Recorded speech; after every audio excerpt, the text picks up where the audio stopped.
The Iraqi army exists no more. The Syrian army is down to at least 50% of its size of 2 years ago.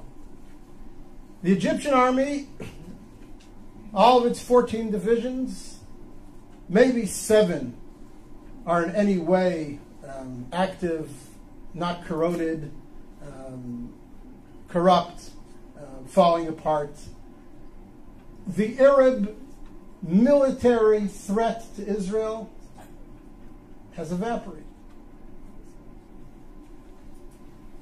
Arab societies, as you all know, from Libya and Tunisia through Egypt to Syria, and it'll yet, unfortunately, come to Jordan, are so convulsed with internal conflict that for the next 2 to 3 to 4 decades, they're going to be racked by such internal tensions and such internal economic disparities and needs that their ability to mount a coordinated offensive against Israel in the conventional military sense is simply gone. It's gone. It's gone. So before we start discussing all the threats and the emerging threats and the dangers that are posed to Israel from the crumbling of the old Arab architecture around Israel, first let's recognize that the conventional military threat against Israel has greatly disappeared. And that is a net gain for Israel. It has tremendous long-term significance. Now, we all know that there are new threats emerging. What was the authoritarian control over countries like Egypt, where the security services had penetrated every element in society. You couldn't burp, you couldn't breathe, you couldn't blow your nose without somebody in the security services knowing about it. That's all gone. Morsi doesn't have control over the streets of Cairo, never mind the sands of Sinai, and whoever emerges as the leader or one of the leaders in Syria towards the future will never have the same authoritarian control over the country that Assad's Mukhabarat, his security services, had.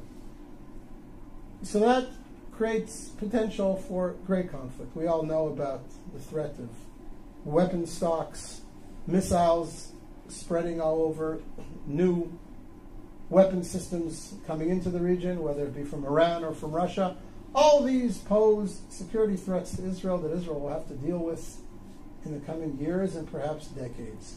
But the conventional military threat, the Israeli fear that the combined armies of Egypt, Iraq, Syria are going to mount a coordinated offensive like they did in the Yom Kippur War against Israel, that's gone. That's gone, thank God, it's gone.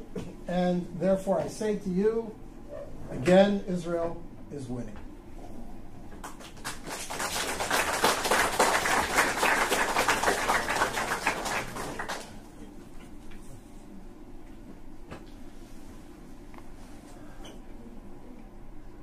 Point number 9, in grand historical terms, of course Israel's winning. Look at the society that's been created in Israel. Look at the creativity of the Israeli community. Look at the vibrancy of life in Israel. I look at my kids. I have a son-in-law who's a software engineer in Israeli military intelligence. I have a daughter doing her PhD in genetics at the Hebrew University.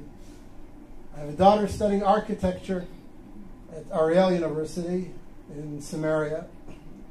I have a son completing his bachelor's degree in computer science in high school, and he will graduate high school with his degree in computer sciences, and he has studied intensively 17 tractates of the Talmud, and he knows his Bible inside out and backwards.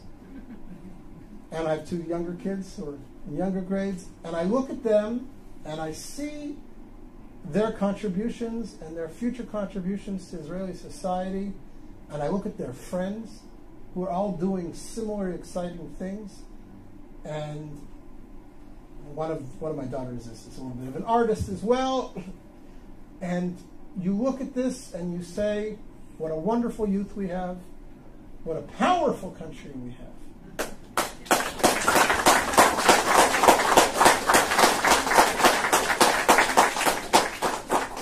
And I don't say this to gloat or to be racist, but it's important for us in terms of perspective to ask, what creative contributions has the Islamic Arab world around us made to the world over the last 100 years? What technologies have been bought by Facebook, Yahoo, Microsoft, and Intel from Saudi Arabia? What's the gross national product of all 40 Arab countries around us put together, leaving oil aside? And again, not because I mean to be denigrating or dismissive of the Arab world, and not because I want to gloat, but because I want to reinforce in our own minds how powerful we are.